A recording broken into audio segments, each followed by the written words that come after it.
Hello and welcome to the Practice Marketing Podcast, highlighting successful strategies from North America's fastest growing clinics and experts so you can learn from their wins and power your practice growth. Hi, I'm your host, Neil Trickett, CEO of Practice Promotions, and today we're going to talk about, are you running on empty? We're going to have 30 minutes with our PT business coach, Dr. Adam Robin. And Adam is the CEO of Southern Physical Therapy and Pediatric Clinic, a successful 3-location practice in Picayune, Mississippi. And Adam is also a business coach with the Private Practice Owners Club, along with Nathan Shields. He helps practice owners build a business that supports the life they really want. And today he's going to walk us through some of the most common struggles he hears from PT owners as he coaches them. And you're really going to get a lot out of today's podcast, so buckle in. Adam, welcome to the podcast. Neil, thanks for having me, man. I'm excited. All right, let's do this. Let's give some great value here to our listeners. And you definitely work with lots of different types and sizes of clinics there and practice owners. So, you know, as you've coached different practice owners over the years here, what are some of the most common reasons that you've heard or seen that practice owners come to you for business advice? Yeah, that's a good question, and I could tell you it's a very obvious answer. The biggest challenge that we see is practice owners basically lacking systems or scalable business systems inside their organization. And so we're all familiar with, if you're an entrepreneur, if you've been a practice owner for a couple of years, you know what it's like to hustle and grind and hustle up some new patients and get things done through just effort and energy. And that can get you success for a little while, but then eventually things become so complex that no more hustle. Hustle won't move the needle for your business anymore. And that's usually where we see owners getting burnout, frustrated, struggling, working too many hours, sacrificing their health, sacrificing time with their family. And that's when they come and they look for some new strategies to grow their business. Makes total sense, because that's just basically like the laws of business, right? There's only so far that you can go with your own hustle, right? And being able to wear all the hats. And then there comes a point where in order to do more, you need to have people on your team. And in order for them to work properly together and everything happening with the organization, it's about those systems. So I learned that a long time ago in business training and have worked hard to put those in and still putting those in as, you know, both in my practice and then definitely here at Practice Promotions as we've scaled.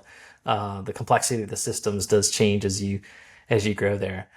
So as they come to you with that and they kind of have that aha moment, like, oh yeah, I do need to put more systems in. Like, what are some of the things that you might say to them as you're working with them? Yeah. Well, as I'm working with them, yeah, that's a good question. I think that really it becomes there has to be a change. You know, the owner must be ready for a change. And change is hard because what got you to where where you are today is usually a lot of hard work. Mm-hmm. And people think that maybe hiring some type of outsourced solution or hiring somebody like me is going to solve all their problems, right? And so really what we're looking for is not to work less hard, but just to take the energy that they're having and put it in a different direction, right? Mm. And so it's the first thing that we have to do is recognize that growing the business isn't about doing more stuff, right? I used to tell myself that if I do more things, then things will get done. Mm-hmm. And really the first step after getting to that stage is actually doing less, is recognizing like what is currently on your plate that no longer deserves to be there. That no longer is moving the needle for you like it used to. Mm-hmm. We bottle those things up and we create a delegation strategy, right? And so really the game is about subtraction so that you can step into new things, right? So it's do less first so that you can do something different as opposed to doing more. That makes total sense. Yeah, the things you say no to, right? 100%. And you know, like it's something that it's like that. I guess like business 101 that it's like the common sense isn't so common anymore. Like I didn't know that. I didn't know that growing up. Like I was like, yeah, growing a business is just about working hard, Yeah. right? Yeah. But the problem is we fill our schedules with like a lot of busy work, things that things that we've typically mastered, things that are easy to get done, and we don't leave room on our schedule for that cognitively intense, challenging skill development work. Hmm. And that's really the reason why we get stuck. Yeah. And so developing that system of making sure that we're doing more of that type of activity so that you can elevate your skills, implement the systems, that's the thing that will actually move the needle forward.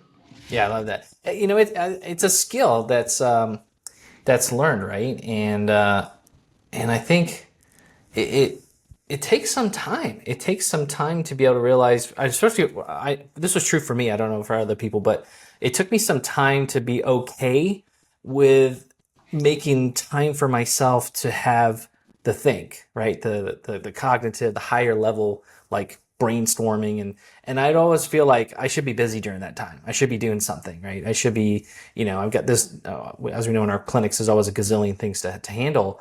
So and that time would get sucked up with those things to handle versus realizing that that was quite important time for me to think outside the box or look at a problem and handle it that way. So yeah, if I think it's a skill. I think it's something that you learn over time.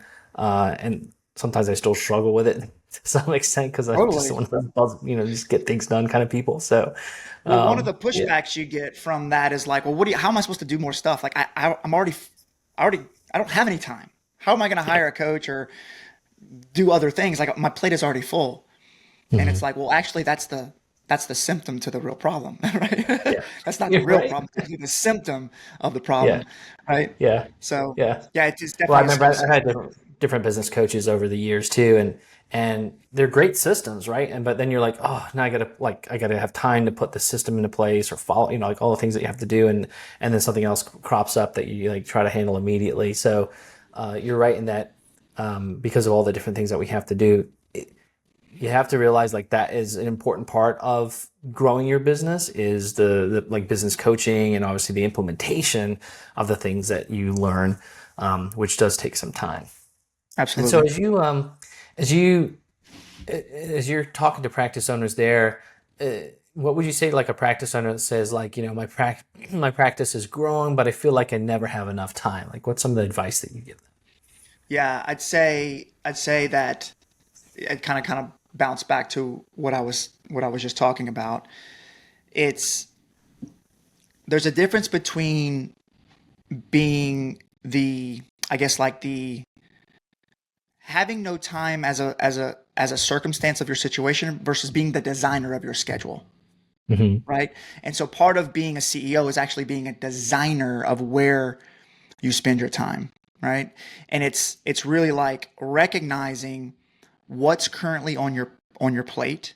Like if we just sit there and audit our calendars, if we actually sat and looked at the last few weeks and looked at all the to-do lists that we have and we wrote those things down and became more objective with them. And even cooler if we were like, hey, what if we just put a dollar sign by all the things that actually make us money versus maybe we put like a negative sign versus the thing that actually drain us of our energy and don't really move the needle. Hmm. Let's fill our calendar with only the money making things and let's figure out a way to get rid of the things that are no longer serving us. And that new space that's on your calendar, once you're able to get those things off your plate, Hmm. that new space and bandwidth is the thing that allows you to step into something new, Mm. right? Okay. Yeah, I And like that. so going back, it's a game of subtraction first so that you can redesign what's on your plate. And it's a series of that over and over that allows you to grow as a leader and move the needle in the business. Yeah, I love that.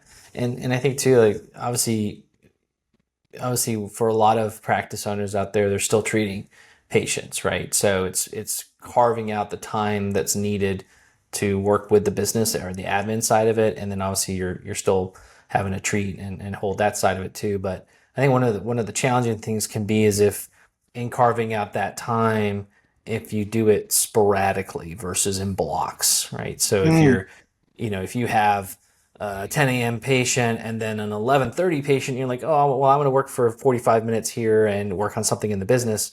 It's hard to switch gears mentally and have enough time to focus there, right? totally. if you're like, okay, I'm going to do patient care from 8 in the morning until 11, and then I'm going to have a 3 hour block where I'm working on the business and have a lunch or something like that, right? So that's definitely one thing I've seen as a success for practice owners when they're a bit better at time blocking in their schedule, right? 100%, And 100%. so you also work with all kinds of practice owners, and I'm sure you might hear or have the practice owner that connects with you that's burned out, right? They feel like they're running on empty. And so what are some of the things that you like talk to them about to kind of shift that mentality and that kind of feeling of being burnt out and the direction they Mhm. can go? Yeah, it's still coming back to the same conversation, right? A lot of things changed for me when I started, instead of managing my time, I started managing my energy, right? And going back to that list of things that we wrote down, like all the things that you're doing, another objective, maybe label that you can place on those is which one of those things is really exciting? Like which one of those items are like really exciting, bring you energy, fill your Hmm. cup, things that are like fun. It's kind of like if you ever take your kids to Disney World, when they wake up in the morning, they don't have to get excited. Like they're just excited, right? Yeah. Like it's not manufactured. It's just a natural deal. Well, there are a lot of things on your plate currently that naturally will do that for you. The problem is there's also a ton of activity that you're currently involved in that are actually doing the opposite. They're draining your energy. They're distracting you from your true purpose and passion. And they kind of beat you up. They beat you down, right? And so part of getting rid of those things that are no longer making you money are also getting rid of things that are draining your energy. Hmm. And once you redefine your schedule and you start doing the things that bring you energy, that can often be the thing that helps you reignite your passion and help you remember why you're doing what you're doing. I love that. Yeah. Focus on what's what gives you energy, right? And taking away the Exactly. things that drain your energy. Yeah. And 100%. as we as we operate a business, as we operate a practice, we have so many things coming at us, right? And it can just layer on confusion. And I think that's where a lot of burnout comes from, is that just so many things on your plate and you're just kind of grasping at straws sometimes to just handle what's coming at you. But some of that also is back on us because we become the bottleneck in our business, and we're afraid to sometimes hire the right person that could help us clear away a lot of that, right? That would allow us to move forward, or we're not giving it away or training it away to someone that we could delegate to within the business. And I like what you're talking about, where you really look at the things that maybe don't bring you joy that could be delegated to someone who likes that. And so I think a good example is that no one's the same, right? Everybody's different, and everybody has different personalities. And some people love doing the same thing over and over again, right? They're very organizational, they're very methodical. Like that's the kind of person you want in a billing department, Right. right? Someone who just loves like getting the thing like a machine, just running it. Some people really enjoy that. That's why there's accountants in the world. And then there's people that love to be super creative and they can't stand doing the same thing over again. And that might be someone who's in your marketing side of things, right? Because it can be very Right. creative. So I think it's like also looking at talent on your team and who's good at doing things that, like, if you're a practice owner and you hate doing things over and over again, or have to like do something with, books or the books or something like that, delegate that out, right? And that can bring you some more joy, because then you can work on the things that bring you joy with the time that you have. And Totally. then you also were mentioning here before, like, as you work with clients, they may have like certain goals that they want to go after or hit, but they really don't have an idea where to start. So what do you typically, coach someone on for that, or what should they look at? Yeah. Where do you start? I mean, it's, I think that one of the greatest joys in my life is whenever I can help people recognize what they really want, right? Because, we're very used to like recognizing all the bad things. It's like, I don't want this, I don't want this, I don't want this. And Yeah. if there's a skill that takes, that comes whenever that you must develop to start getting more clear on what's most important to you in your life, right? And that takes intentionality. And so I like to just play the game of like, I don't know if you've read The 4 Hour Work Week by who wrote that book? Do you remember that guy's name? I read that one now. 4 Hour Work Week. It's a great book. But really, what helped me was asking myself the question, what would excite me? Hmm. If all things were true and I had a magic wand and I had, I don't know if you've ever seen Aladdin, if I had 3 wishes, what would excite me? What would make me feel excited? And when I started tying that into like my feelings of excitement, I started being able to paint a clearer picture on what I really wanted out of my business. Hmm. Right. And Yeah. I think that's a really good place to start. That's a great place to start. Yeah. And I think often we don't take the time enough to write what we want, right? And the goals and sometimes it can be even just about the business, right? We're not taking enough time to write what do we want to achieve personally.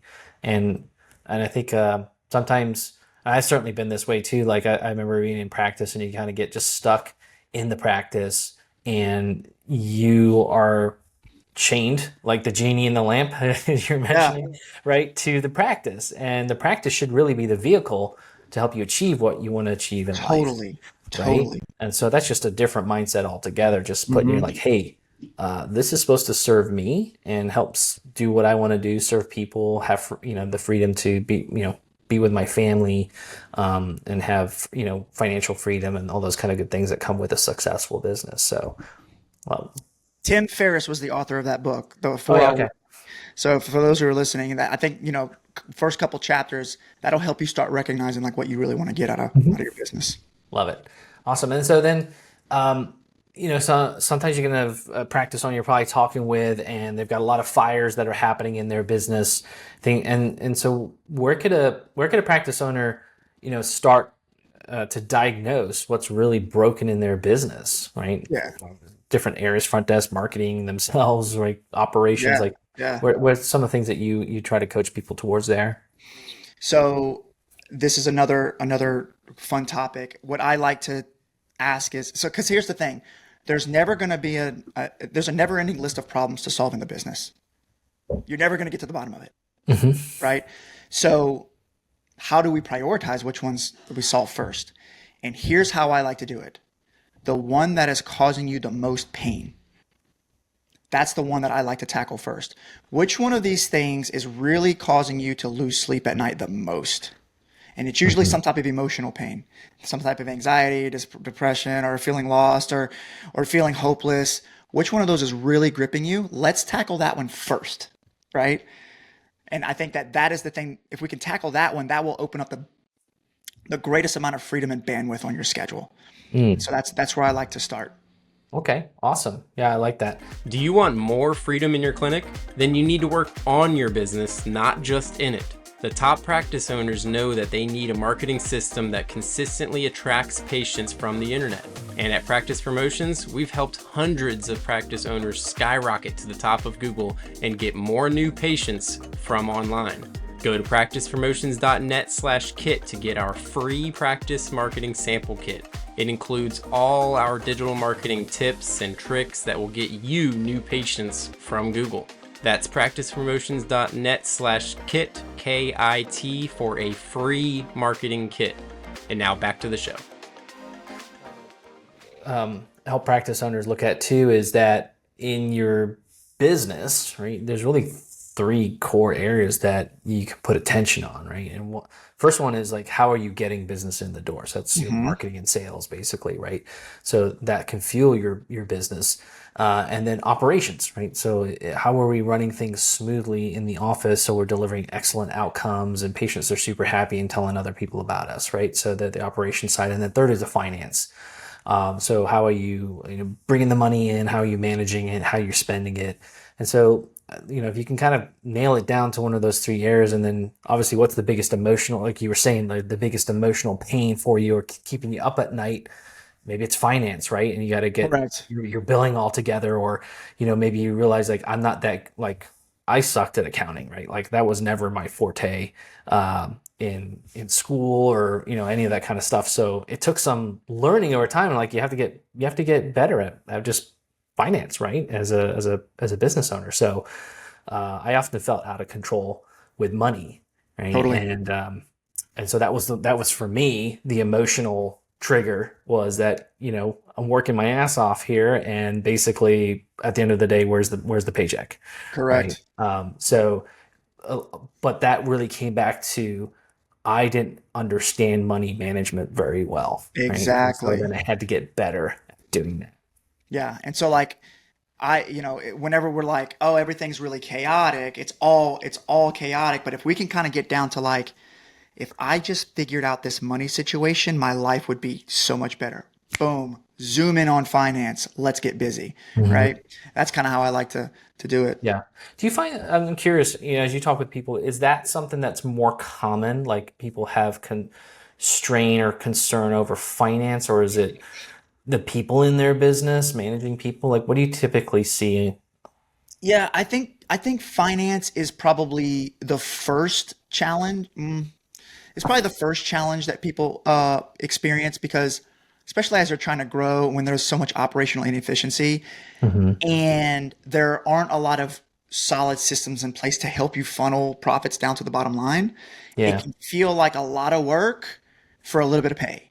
Yeah. And it's because it's true, right? Like you mentioned, like there's holes in the bucket. So I'd say that that's probably a very early. Um, they haven't operationalized the model that makes them feel comfortable, Hmm. right? And I think that that's a very early stage one problem. Once that's figured out, and assuming that you have a plan to scale and you feel good about your financial scale plan, it really just becomes more of a leadership issue, right? It's the people component. How do Yeah. I recruit? How do I retain? How do I get people? How do I hold them accountable and maintain good relationships, but also challenge people and support them, right? It's like how do I handle the people in the business? That becomes the next Yeah. big challenge. Yeah, absolutely. So that's curious because I kind of figured that, but it was good to hear it from you that that's something you commonly see is on Totally. the finance too. And I just think that's it's not anybody's fault. I mean, if you think about it, from even in high school, we're not taught finance, right? We're not taught money management at all. It's something we have to figure out as we go, and then we go to physical therapy school and become great clinicians, but we don't get the business training. We don't get, especially the financial training. We don't get any, further than that. And then all of a sudden, wow, you're operating this business with hundreds of thousands of dollars, and it's easy for the money to come in some instances, and then like if you're not managing it well, like you say, it just leaks Right. out the bottom, right? And then you're wondering where is it going? Why can't it make a I'd be making more if I was working at a hospital than in my own Correct. clinic, right? Yeah. Yeah. Yeah, you have to have those safety nets. It's kind of like I don't know if you're a good bowler, but like me, if you're a bad bowler like me, you've got to put the bumpers on, right?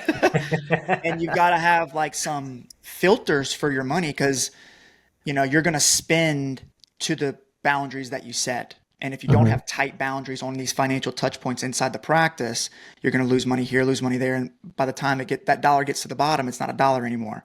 Maybe Yeah. it's only 5 cents, and Yeah. then that impacts your household, and then now we're all in trouble, right? Yeah. Yeah. Definitely. And so, as you're talking with practice owners,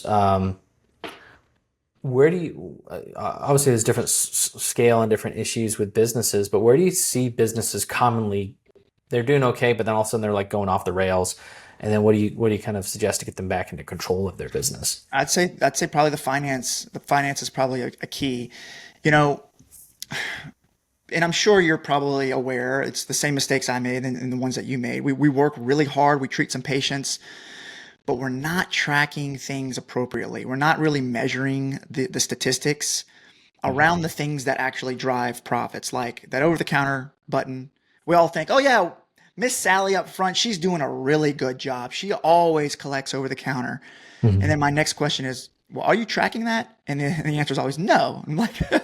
well, you're actually probably not doing as good of a job as you think, and there's actually a big needle mover there. So that's just an example, right? Getting more Mhm. granular and objective with the decisions that you're making uh, takes kind of step off the hamster wheel and start measuring with what matters. Stop making emotional decisions and get objective. I Yeah. think that that's where we have to kind of like reel owners in and get them in that world. Yeah, and the numbers help you make decisions, right? And sometimes they're Correct. hard decisions for sure. Exactly. Yeah. Otherwise, it becomes an emotional game. It's like, Yeah. oh, well, Neil's real nice, so I got to give him a break here and I got to give him a break. It's like your business doesn't understand that language. It understands numbers. And so we have to Yeah. talk that language if we're going to win that business. Yeah. I remember a time when it was like halfway through my practice career and, we almost went bankrupt. It was awful. Totally. I've been there, man. And things are, you're treating patients, you're seeing patients, the money's coming in, you're like, what the heck? Why are we struggling to pay expenses here? And you're having to keep borrowing a little bit here, borrow a little bit there, and before you know it, you're $100,000 in the red. And yeah, I remember that day where I was with my wife and my really young kids at the time. We're having to borrow some money from retirement from the bank. That was really a low point for me in the business. But what happened was that as I was like, okay, my business coach kind of kicked my butt at that point. So, okay, come back in here. Let's get things figured out. And then we really looked at the metrics and we understood that we were having a severe billing problem, Yeah, right? totally. That's another big. So what had happened is that we started to look, and our office manager, who was fantastic, even a good friend, right? And this is kind of where the hard decisions come into place. They were a good friend, but they started to have problems in their personal life with their husband's business went bankrupt. And so now they have all this financial stress. Their mind is not in place. So they're making mistakes in our practice. And we came to a point where we said, I'm sorry, but we have to let you go, right? And that was a very difficult situation. But then once that was done, I got right in there. We ended up like hiring a billing and a collections person to get caught up. In 3 months, we turned it around. But we found things like checks in folders that had never been cashed, right? And there Yeah. was like Tough. all these things that started to happen. So it's really interesting. Like you can be going along really well in your business, and then things happen in life where the people in your business things might happen to them, and then all of a sudden you're having issues, right? So it can be quite dynamic. But what you said is so true in that if you are able to really run your business more by the metrics, you can make better informed decisions or catch things earlier before they get to that level. Yeah. And I think what really caught my attention as you told that story, Neil, was like it sounded like you became a student of this problem, right? Like you were working with your coach and you decided like, I need to take my attention and put it into this thing, and I need to study this situation and understand how this is actually affecting things. And you taking ownership of that and actually being the student, you'd elevated your skills and solved the problem, right? And so Yeah. as opposed to just kind of like throwing money at the situation and like hoping that it'll get better, right? Yeah. And Yeah. sometimes you need that coach to like really kind of put your nose in that book to kind of be like, hey, this is where you need to put your attention right now. Yeah, absolutely. And I'm always a big proponent of coaches. If you don't have one, you've had one in the past or you never had one before, I think it's a really good thing. I still have coaches right now, right? And, Totally, I do too. we're approaching 8 figures, So Good for you, man. it's one of the things that it's really important because you can't be the expert yourself, right? And there's people that can see things from the outside that can be right in front of your face that you're not seeing, right? So I think it's really important to have coaches there. And you're right, in that particular situation with me, I did become the student because I was not, again, I was really terrible with money management. I did not really understand that much about the billing process and the collection process, but I got really good at it after that. And then, I had weekly meetings with the billing and collections team and really got to understand like where the bottlenecks were, processing problems, stuff like that. So we got to a point where we were collecting, this is back in, 2006, 2007, but we got to a point where we were collecting 95% of what we made within 2 weeks, which Nice. was fantastic at that time, right? But it took some time and some effort, some hard work to get there and becoming a student myself to make that happen. So that was a great point that you made there. And so, with practice owners, there's obviously the mechanics of business and things that you coach them on there too, but there's also the mindset, right? Which I'm sure Yeah. you have to coach through. And so what would you say is the number one mindset shift that you wish that every practice owner could make? Oh man, this is an easy one. All right. I'm gonna go on a little bit of a soapbox. Cool. So this is what I love about our profession. It's that we care so much about other people and we pour our heart and soul into people. And that's why people like us for the most part. People they choose to come, the people in pain choose to come 3 times a week to hang out with us because we're just like all about other people. And it also is, it's a challenge when we give so much of ourselves to other people that we sacrifice ourselves. Right. And so like, I really wish, and I'm hoping that, and that's why I'm such a big believer in entrepreneurship, because I believe our profession needs a little bit more boldness. And so what I like to paint as a model that team satisfaction and patient satisfaction are so important in business, but what's just as important is the financial success of your business. It's not more important, it's not less important, but the owners that do well, they hold that business success as just as important as the team and the patients. And when we can make that connection where all three are just as important, that's when everybody wins. I see people struggle whenever that's out of balance. Whenever the only thing that matters is the patients and the team, and if we make money or not, it's not that important. And that's a really hard thing to get over. Yeah, it's so true. It's so true. And we've all had that. We've got that fear. Yeah, We've got yeah. that therapist heart, and it's like I respect that and I love that, but also there's a balance there that we need to try to find if we're going to win in our business Yeah, as well. and I hear you so much on that because there's times when you have to make those hard decisions, right? Those hard calls when hey, maybe the business needs to lean out a little bit, Right. and you have to let someone go, unfortunately, right? Or maybe that person wasn't fully doing their job, but they're such a nice person.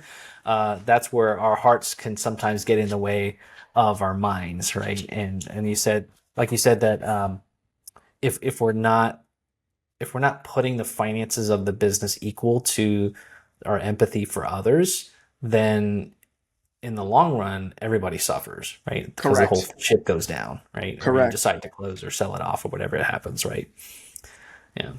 And so, there's a lot of strain, a lot of struggles happening right now, in our industry. I think it's a pivot point, it's a change in how we operate. If we kind of think about where we were 15 years ago, it was all physician referrals and, a lot had to happen there. And slowly over time, we've getting paid less and less by insurance companies, and more is coming out of the pocket of the consumer. And we're having to go from that referral model to being more a direct to consumer Right. cash based, or, kind of hybrid business, if you will. I don't think we'll completely get rid of insurance, but, but there's a lot of good things that are happening too.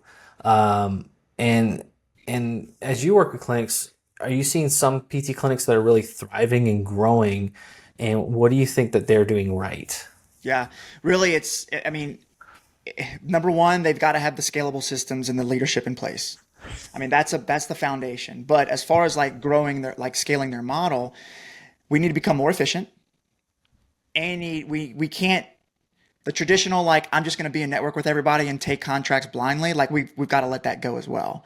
Yeah, totally It's, agree. and so like things like there's automation inside practices is like there's so many ways to automate things like through your EMR and AI and documentation, right? So like there's people that are doing like no front desk, a virtual front desk, right? And people are building teams overseas to handle back in office, right? So there's a lot of ways we can become more efficient. We can also become creative with how we are compensating our team. Pay for performance models are really, really big.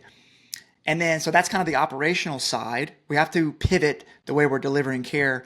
And then also we need to be more selective on who we decide to be a network with and provide more cash pay services. So if we can do that and increase the income with more competitive contracts and become operationally efficient, then we can scale. But only the people that actually pivot will make it into the future. And so Yeah. the old way of doing things is not going to work forever. No, it's not. It's already changed a lot. Correct. 'Cause shoot, I've been I don't know how many years I've been a PT now, but 1998 was when I graduated PT school. So working in hospitals and acute care and outpatient for most of that time, it's changed so much, right? And if I was running a practice today, I would definitely be very hybrid. And I Got think to. I think the key is like you were talking about, where you got to know your worth. Like, what does it cost you to operationally run, like per visit for a patient, and then set what your profit margin should be beyond that, right? So, Correct. if you know what you should be making profit wise, then you know what you should be making for a patient visit. And then, okay, well, there's going to be some insurances that I am not going to take because it's not worth this HMO where I'm going to kill myself having to see 3 people at one time in order to make the same revenue that I might make for someone who's even coming paying cash, right, or out of network. And I see businesses that the skill, the key to this is what you're saying is going to be the operational experience for the patient within the clinic. The clinics that are like setting the bar high in their overall experience are the ones that are able to command a higher price. And then the clinics that combine that with branding and effective marketing that positions them as the go-to clinics in the area is what helps them command a higher price. So if you're able to do that, you're able to set more of that price that you want and need to be at. And you're able to attract people who are willing to pay that. And we've got, oh my God, the health and wellness industry as a whole is exploding, right? People want to take care of themselves better than ever Yeah, before. I agree. And you look at all the, stretch labs and massage Right. NVs and all these cash-based businesses where people are willing to go and pay out of pocket. And then, if you're not positioning yourself in that health and wellness sphere in that regards, and then you have people coming to you and they're crying about a $10 copay or $20 copay, right? So I think it really comes down to those key things that you were just discussing there, and then also from a branding and marketing position. Yeah, I definitely like things like what you guys are doing, like the way you guys help practices. I think it's incredible. Like, there's a very clear correlation. Like the practice owners who have strong digital presences always do better, right? Like, they have some SEO in place. They have a nice convertible website with, they're doing a lot of outreach with their patients. They tend to do well. That's what great practices do, Mhm. versus the budget friendly practices who kind of stay mom and pop and don't like to brand themselves as an authority. They typically always kind of struggle. Yeah, yeah, it makes sense. And the the thing I see there too is like if you can really position yourself, you're going to be that go-to clinic. And what I see for clinics too is it's not about accepting every patient, right? And I think it's kind of hard as a PT because we want to help everybody, Sure. right? But we can say, I'm sorry, we don't take that insurance, or we're out of network. If you'd like to, pay cash, whatever, we're very happy to treat you. But if that person says no, we're not. We're saying, okay, here's a place that you can see down the street that does take your insurance.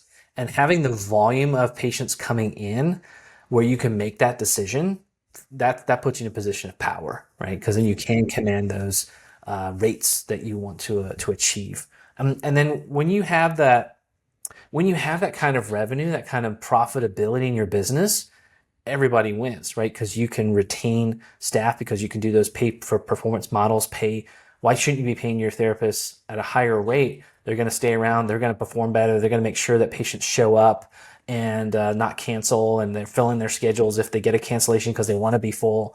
Like, there's a lot of beauty in that. When you can have the right finances and the right money coming in, you can really make the rest of the business go. Well, thank you, Adam, for all your great insights today. And yeah, check out the PT the Physical Therapy Owners Club there. Great resource, tons of resources on their website too. So it's great to jump on that. Obviously, like a great podcast and community there for you to connect with. So definitely check that out. And thanks again for everybody for being on the podcast here. Don't forget to subscribe, and then also check out our YouTube channel with tons of advice on marketing, where you can get tips and advice there. So subscribe to our YouTube channel. And then practicepromotions.net has a bunch of free resources for you to elevate the marketing for your practice. So big thanks again to Adam here and to our listeners. And this is Neil Trickett from Practice Marketing Podcast, wishing you much success in your practice.